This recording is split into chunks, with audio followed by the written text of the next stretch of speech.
It's time to fasten your seatbelt and rev up that engine. It's time to go on Pit Row. On Pit Row is your weekly look inside the world of NASCAR. Now live, here's the pit crew, Steve Ronkowitz and Charlie Turner. Boogity, boogity, boogity. Let's go on Pit Row, boys.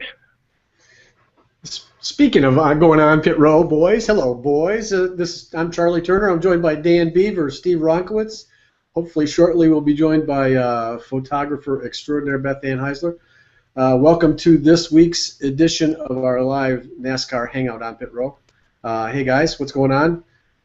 I am excited for one of the few times I actually get to read our on Pit Row Wednesday deal, and it means something. Right, tomorrow is Wednesday, isn't it? Tomorrow is Wednesday if you are a Shell Saver card holder, thanks to our buddy Joey Logano.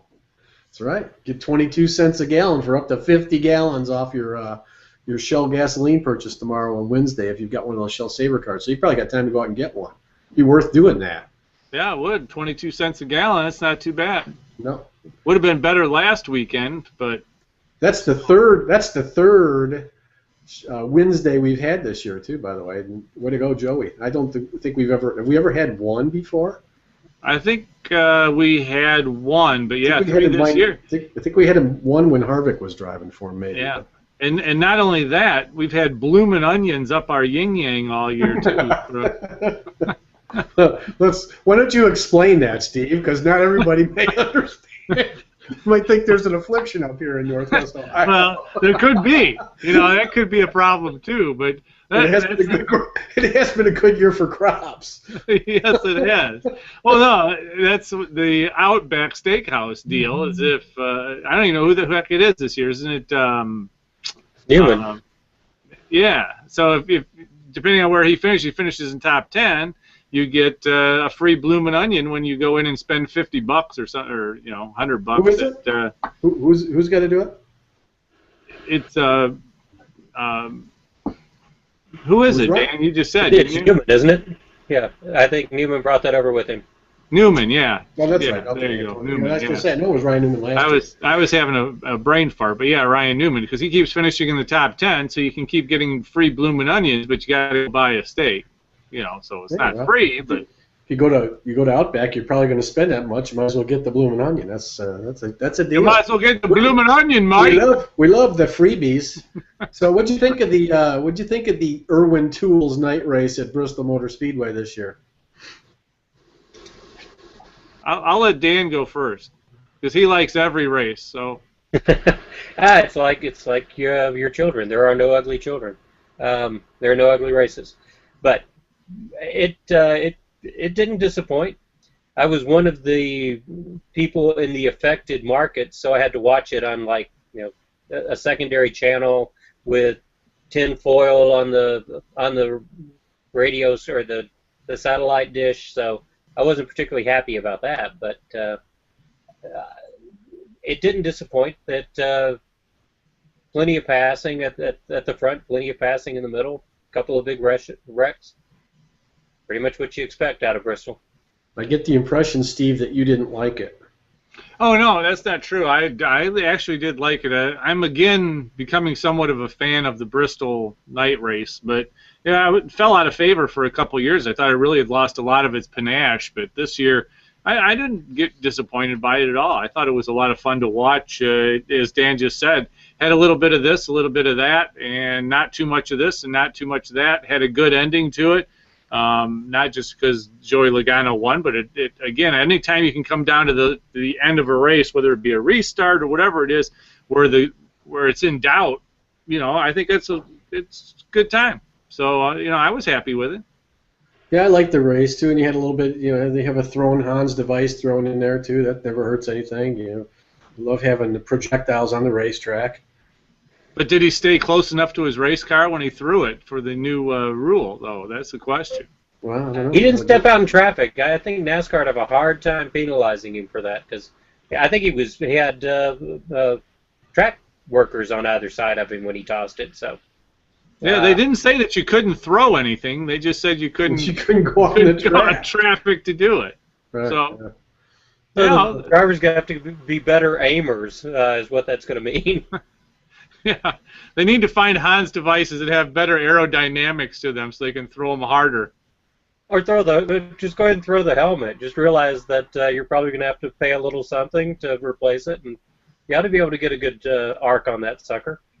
You know, I don't think those guys are in a big hurry to throw helmets anymore when they're at what they're well over $1,000 for those helmets anymore. I mean, it's not like you're throwing a $25 Kmart special at somebody. Well, I can't believe that Hans device is a whole lot less money than that. You know, that's true. It's not so much the materials on something like that. It's the cost of the liability insurance that the manufacturer has to pay for that's making those things and selling them. That's probably double what it costs to make the thing. So I bet you're probably looking at it close to $1,000 for one of those. How about the Kyle Busch portion of the race, where I think one of the greatest quotes that I've heard in a long time from his from his crew chief, something along the lines of "Take your whiny ass back to the motor coach and sit the rest of this one out." Just park the car behind the hauler and take your whiny ass back to the bus, I think was the exact quote. I think that was the exact quote, yeah. So no matter how it gets paraphrased, well the best quote of the year. Yeah, that was a good one. That was a good one. And you know, it's what most fans want to say to Kyle Busch. That's true. Yeah, that was. There's always a lot of spice in the Bristol Night Race. I want to talk a little bit about the winner of this race, a little bit more about Joey Logano. That was his third win of the year. Joey has, I think, established himself as legitimate, not just a contender, maybe one of the favorites to win the Cup Series this year. He's won at all kinds of tracks. You know, Dan and I were talking about this a little bit before you joined the show, Steve, but he's showing himself to be just an overall, you can almost say great stock car driver.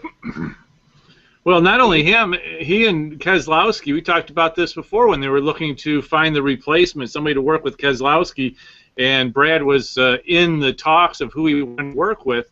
Sure seems like the two of these guys are working well together, and obviously I think there's no doubt at this point that Penske is the number one Ford team as far as results. That's easily figured out.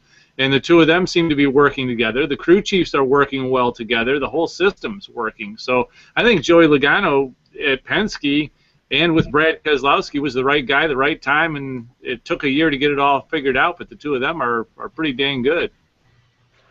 Yeah, I think the Logano win calls out two storylines. One is everybody seems to think that it's going to be a Hendrick-Penske battle to the finish. Between them, they've won 15 races, which is 2/3 of the races up till this point. If they keep that going, they should win 8 of the next 12, and there's no reason really to think that they won't. But also Logano winning on a short track, that's his second short track win in 6 victories. He's got 2 wins on a flat track. He's got 2 wins on an unrestricted intermediate speedway. So he's becoming a well-rounded threat as well as a weekly threat, and I think that's going to I wouldn't toss out the word great just yet, but I think he's certainly going to be one of the superstars going forward, and win a few more races probably before the end of the season. Yeah, it took a few years for that for the maturity, I think, to get a hold of him. But I would definitely say that Logano's he's the real deal. I would not be surprised at him winning any week anymore. Well, it took a while for people to stop calling him sliced bread, and as soon as they seemed to do that, seemed to take some of the pressure off. And I think moving to Penske probably took some of the pressure off of him as well. He didn't have to be the number one guy, not that he was the number one guy at Gibbs, but there was so much pressure put on him. He knew that he was going to be, number 2 at Penske, and I don't think there's a whole lot of pressure on him. Makes it easy. Yeah. Well, at Gibbs, he was taking over for Tony Stewart, right? So yeah. There's a lot of pressure just inherently there. Well, and the fact that Logano and Hamlin went to blows so fast after he left, I think speaks to the fact that there probably was some dysfunction at JGR in that last year, and that dysfunction was gone immediately when he went to Penske. Well, we've talked so many times about that chemistry between driver and crew chief and how vitally important it is to make these things happen. And, you can get somebody who just doesn't work with you, and it's never going to work.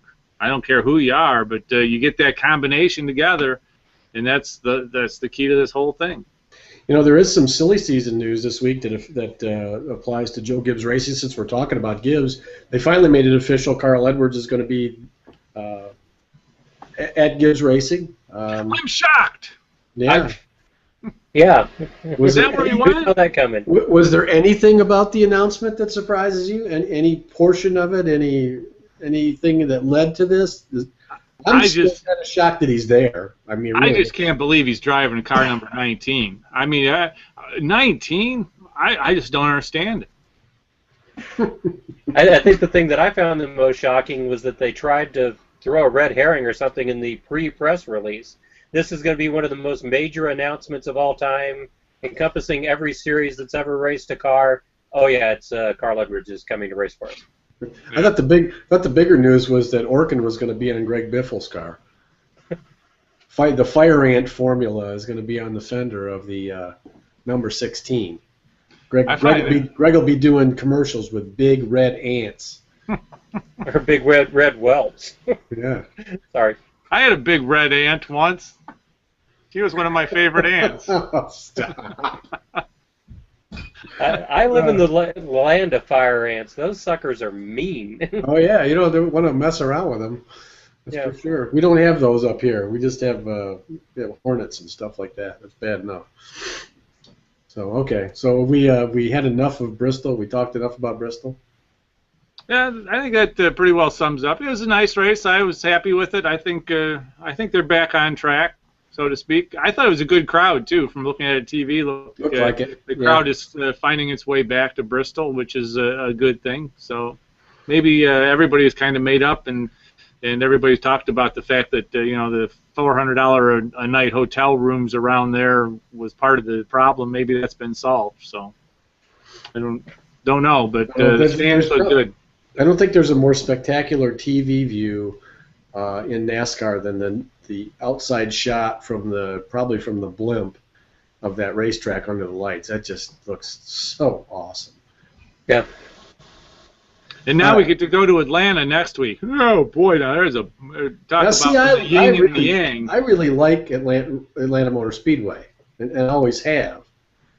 And I missed the days when Bobby Labonte was winning like every race there, but that's what to me that's like the epitome of the mile-and-a-half racetrack. That's fast. It's kind of crummy, Hopefully they'll be able to pass a little bit.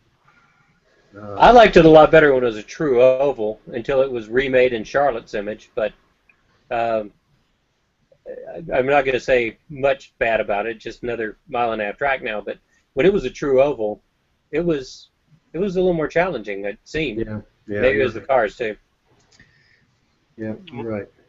Now, some of the drivers will say, Dan, that you are absolutely wrong about that fact that it's just another mile-and-a-half oval, and they say that this one is absolutely, totally different than all the other mile-and-a-half ovals. This is by far the most different.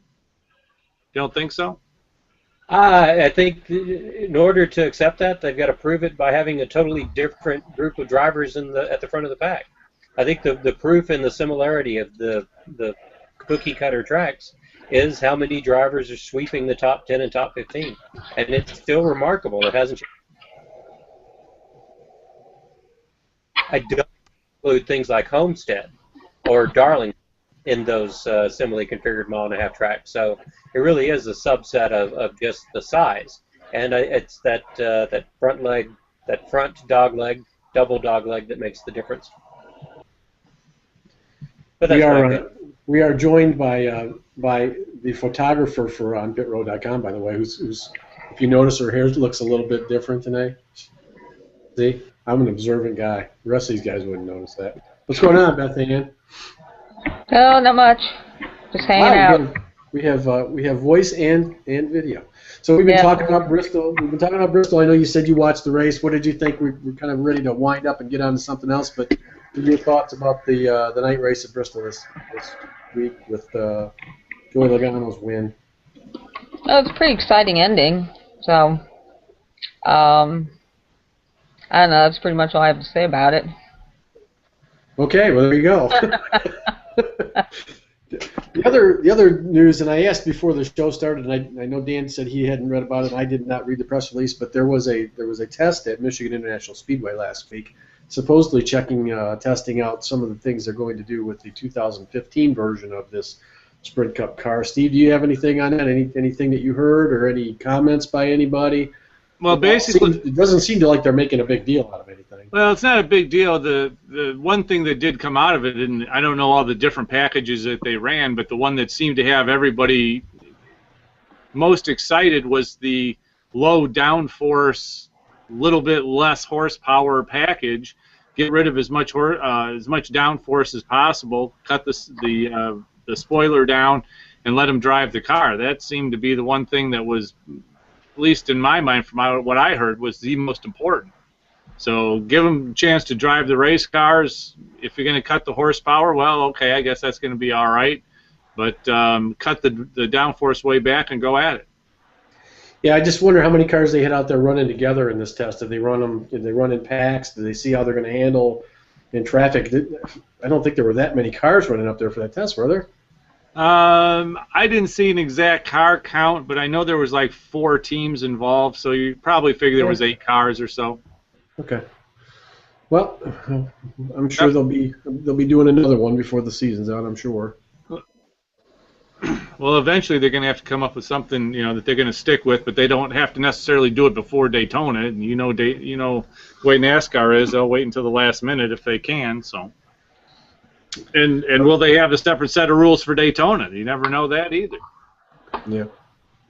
Well, before we get into the second half of the show and we start talking about next week's race at Atlanta, we did have a Joey Logano win this week, so we do have a paid off Wednesday this week, tomorrow, as a matter of fact. So if you were the Shell Saver Card holder and you've got one of those cards, you can go to the Shell gas station of your choice tomorrow and save 22 cents a gallon for up to 50 gallons, right, Steve? And tell them how they get those cards. Well, you get the card by basically going to any Shell station and you ask for one, and you hook it up to a prepayment program, either your checking account or a credit card is the way to do it. But you can also win a $50 gift card from us just by submitting your Shell Saver Card comment of the day. You can take home that $50 Shell card. And, of course, anytime Joey Logano, driver of that 22 Shell Pennzoil Ford Fusion, wins a 2014 points race like he did this week, Shell Saver Card holders save 22 cents per gallon on any grade of Shell nitrogen-rich gasoline or Shell diesel just by using that Shell Saver Card tomorrow, also known as Wednesday.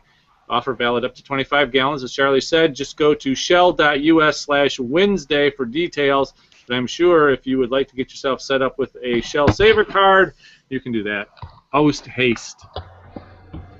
Yeah, and I did put out a kind of a bait question out there this week on our Facebook page, the On Pit Row Facebook page, asking if with Joey Logano's third win this year, what do you think his chances are to win the Sprint Cup Championship? So you can make a comment on that post or anything. Just comment about the show, anything else that's going on in NASCAR. We'll pick the best comment this week and send that commenter a $50 Shell gift card. Compliments of Shell gasoline. So we're going to Atlanta.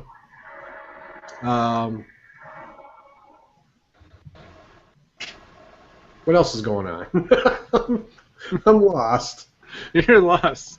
Yeah, but I think one of the biggest stories, the schedule's not out yet. It's supposed to hit 5 p.m. but 5 p.m. this afternoon. But Darlington getting the Labor Day weekend race back means that all is right with the world again. The cosmic balance has been restored. Lions will lay down with lambs. Probably will solve the crisis in the Middle East. Just happy about that. Lions they'll lay down with lambs, but they won't lay down with Packers. If it'll be perfect if they do Atlanta or Darlington on Labor Day and they call it the Southern 500, not the Bojangles Southern 500 presented by Nationwide Insurance. It's got to be the Southern 500 at Darlington Speedway. Okay, and I'll give them a presented by something, afterwards. But we need one of those traditional. Besides the Daytona 500, we need the Southern 500. Right or wrong? What about the Dixie 500? You got to have a Dixie 500 in there too? Oh, Rebel 500. Rebel 500. Rebel 400.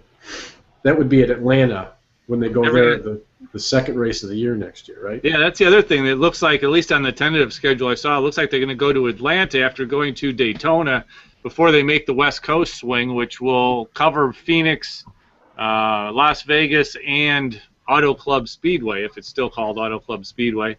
So they're going to hit all three of those in a row before they swing back east, which I think makes a whole lot of sense. Unless, of course, you're the person that has to go out there for 3 weeks and you're staying out that way for 3 weeks. Probably not too happy about it. But, you know, I think if you're going to go on the West Coast, you should do all three of them at one time, at least in this early group. So I at least like that part of it. They could call the Atlanta race the Rock Salt 400 if it's, depending on how the weather is in February. Might have to put some rock salt and studded tires on those cars.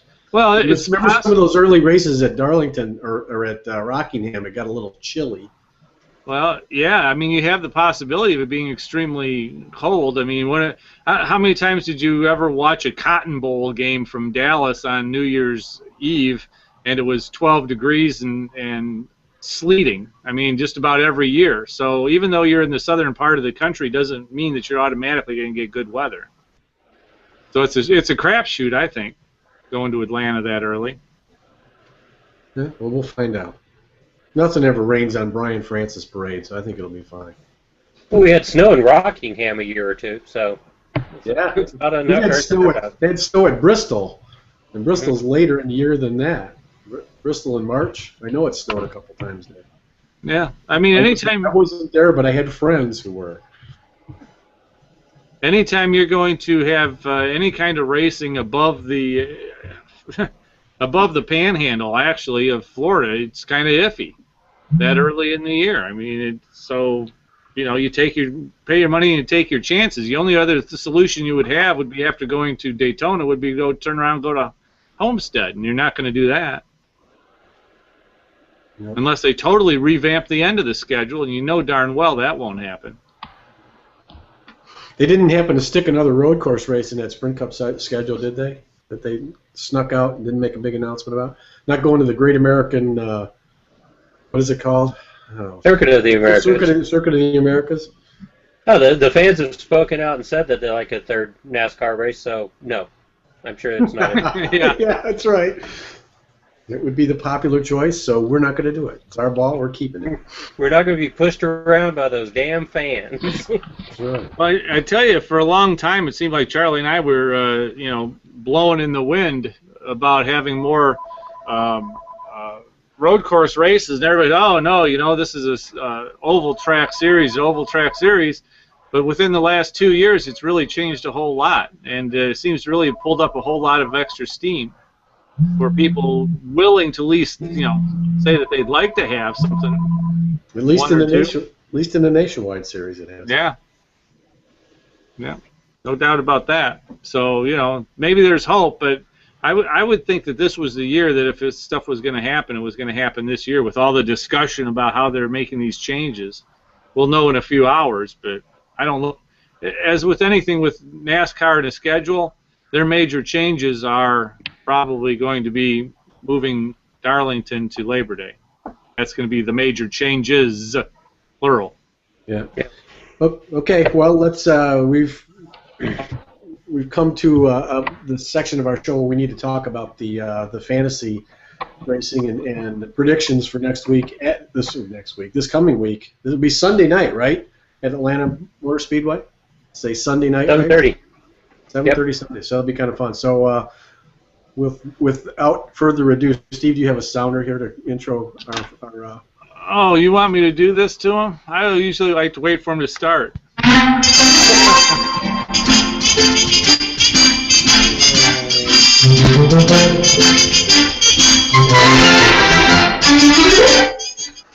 Just never gets old. Yeah. Unless you grew up with this name. Yeah. No, hey. Charlie Turner. I was born the same year the Charlie Tuna commercial came out for Starkist. Don't even go there. Beaver. Atlanta, we're back to a similarly configured mile-and-a-half track, but it's the first one we visited in 8 weeks. So anybody that has anything negative to say about the cookie cutters, the so-called cookie cutter tracks, yeah, they can save it for a week or two until we get back into that heavy rotation where we've got Chicagoland and Texas and Charlotte and whatever the other one is, all in the chase. But and to Steve's point earlier, all of the mile-and-a-half tracks, all of the similarly configured mile-and-a-half tracks are a little bit different. The drivers know the difference, but it's a distinction without a difference. If the same drivers are finishing at the front of the pack, then there's something that is similar enough about them, at least from a handicapping standpoint, that you got to look at them as one group. Vegas, Texas, Kentucky, Charlotte, all of those tracks, you've got the same cast of characters that are racing at the front. And whenever you see a dark horse in that mix, it's because those tracks make up 25% of the schedule. You can't give up 25% of the schedule, so you've got people like Tommy Baldwin Racing, Front Row Motorsports that are putting some of their effort in it too, because you get a lot of bang for the buck if you can learn to go well on that type of track. Downside is it's a lot of motor, and horsepower takes deep pockets, and those guys don't have it. So you're not looking at anything earth-shattering this week. Your dark horses were run to a type. With Roush Fenway Racing sweeping the top 10 last year for the first time in I don't know how long, maybe they've started to get their program together, and maybe that makes Ricky Stenhouse Jr. a good dark horse. It might make Edwards actually a favorite. Looked like he did get the same equipment as everybody else, and he certainly knows what to do with it. Atlanta's been one of his better tracks throughout his career. Little uneven here recently, but strong overall. So he might elevate himself back up to being favorite status, at least down in Group B. But with where the Yahoo game's concerned, A is probably going to provide the winner. I think Jeff Gordon, he doesn't tend to have two bad races in a row. So the bad race that he had last week, losing the handle when he got back in traffic and finishing outside the top 15, I think doesn't impact negatively his handicap this week. He is one of two drivers that swept the top 10 in the first 5 races on cookie cutter tracks, along with Matt Kenseth, and he enters here with a 3-race top 10 streak at Atlanta, a victory 3 years back, second place finish 2 years back. So I think he's got to, by the numbers, he's got to be one of those drivers that you're going to put at the top of the list. Below him, then you got to look at Matt Kenseth as the other driver who's swept the top 10, and make him at least a dark horse. Kevin Harvick has been strong here in the past. If they cannot make mistakes, he should challenge for a top 5. So I think those are your top 3 drivers in Yahoo's Group A. Drive down to Group B, Carl Edwards, good track for him. Up until the past several years, he's finished in the mid to high 30s in 3 of his last 6 races there, and has another 18th place finish. But his other 2 efforts were in the top 5, and he's got a little something to prove. So long as he's got the same equipment as Greg Biffle this week, he should be one of those drivers that contends for at least top 10, which is something that you want out of your Group B driver. Joey Logano hasn't been particularly strong here at Atlanta, so you could overlook him, but he did finish second here last year, and he's got a good, solid record on the similarly configured mile-and-a-half tracks. So you're looking at a continuation there. Biffle, I think with his 4-race top 10 streak and his 6-race top 15 streak, obviously they're starting to hit on something again, and this is a track where he is probably going to be in that top area. And then maybe McMurray. He does well in big races. With only 2 races to go before the chase begins, this certainly fits in that category. You drop down to Group C, and it's going to be Dillon and Larson again. But we do at least have one new driver this week who I think probably will close the gap somewhat. Ty Dillon's making his debut in Joe Falk's number 33. That car comes in 2 versions. This is going to be the better version. They always get some support from Richard Childress Racing, but when they've got one of the RCR stable in there, they get a lot more support. Brian Scott was a good choice at Daytona and Phoenix, I think, earlier this year. So Ty Dillon, you could look for him to finish somewhere in the 20s, low 20s, and if either Larson or Austin Dillon struggle a little bit, that's going to make him a good allocation management play because he's not going to show up again. He might have another race or 2 before the end of the season, and if he does, then you might start him then as well. But for now, you're not going to have to worry about exhausting the allocations. What I'm suggesting in this week's Yahoo preview is now's the time to plan out, at least where Group C is concerned, plan out the rest of the year. You got 12 races. See how many allocations you've got remaining for Kyle Larson, for Austin Dillon. Toss out Talladega because that's going to be a crapshoot. You can put anybody there, so go for a dark horse. And then decide which races those 2 marquee drivers are going to be in. And then think about Justin Allgaier as the other driver on your roster for most of those other weeks. He's coming on strong at the end of this season. He's not going to be particularly strong probably on the cookie cutter tracks where horsepower means so much.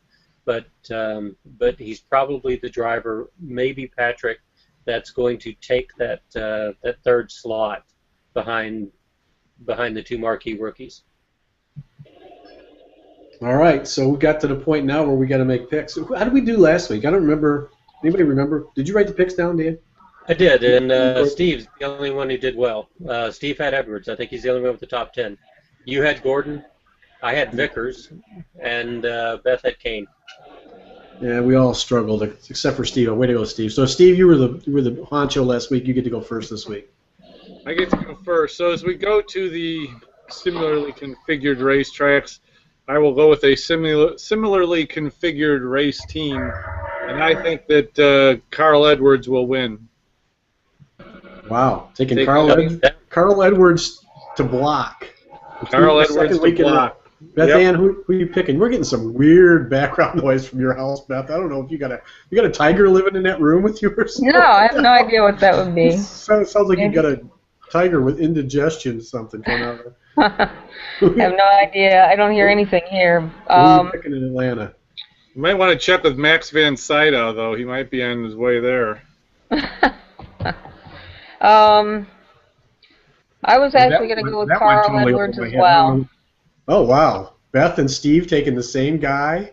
Mm-hmm. That will never work. Yeah, that doesn't happen too often. That will never, ever, ever, ever, ever work. Okay, so I got to pick next. I'm going to let Dan go last this week. And I have, since Bobby Labonte isn't running, I'm going to have to go with, I was going to go with Carl Edwards, too, and I'm not going to do that now. Come on, make it a threesome. No. I think I'm going to 3 on Carl Edwards heavy chili. No, I'm going to go with another Rousher or another ex-Rousher, Matt Kenseth. I think Kenseth might pull it off this week. Dan, it's up to you. You're the cleanup hitter. Now we'll see where the smart money is. You know, it's been a while since we've had someone win 2 races in a row, so that kind of takes Logano out of the mix for me. I'm gonna go with Keselowski. Actually, I'm gonna go with Gordon. I hate to jinx the boy. I'm sure he's gonna wreck on lap 1 now, but I got to go with Gordon. Now, see, Dan, that's not fair. You can't make your picks based on not wanting to jinx somebody. That's not the way this show works. Have you seen the hashtag Beef Jinx on race day? Yes, I have. I'm brutal. He can use any criteria that he wants. That's the on pit row way. That's the on pit. Okay, well that's Steve. We have to go with that because Steve is the rules guy. So if there are going to be rules to this game, rules in this knife fight, Steve's going to make them. So that's right. Okay, I think that pretty much winds it up for this week. Anybody got any last thoughts for NASCAR this week in NASCAR on pit row? I predict Tony Stewart will be in a race car this week. Okay, you're making the call. Last week you said he wouldn't, right? You were right last week. Last week I said he would not be at Bristol. I think he'll make his way back at Atlanta. It's my prediction. What do you got? Dan, anything? No. I think we might get a new winner, but that make your kids call a good one. There you go. Beth Ann, you got anything? Nope, nothing. I'm looking forward to another night race. I get to watch another night race on Labor Day Eve. That'll be kind of fun. Atlanta under the lights. Looking forward to that. Thanks to my my partners in this project. Dan Beaver down in Texas. Dan, thanks. Follow Dan on Twitter at Fantasy Race. Read all of his Yahoo Fantasy review and article at yahoosports.com. It's the best fantasy article every week. So make sure you get that, bookmark it, and read it every week. Also, Dan is writing for rotoworld.com, so there's more fresh content there. Beth Ann, thanks. Down in Bowling Green, Ohio. Steve, out in the City of Trees. Good luck with your carpet. Yeah, thanks. And I'm going to sign off from lovely Toledo, Ohio. This is Charlie Turner, and this has been On Pit Row. You've just been on Pit Row, and now you're up to speed with the best information about the world of NASCAR. Come back next week and join the pit crew, Steve and Charlie, and go on Pit Row. On Pit Row is a presentation of Bench Racing Productions. Hey, this is Jeff Hamm from NASCAR on Fox and Speed, and all the cool people hang on Pit Row.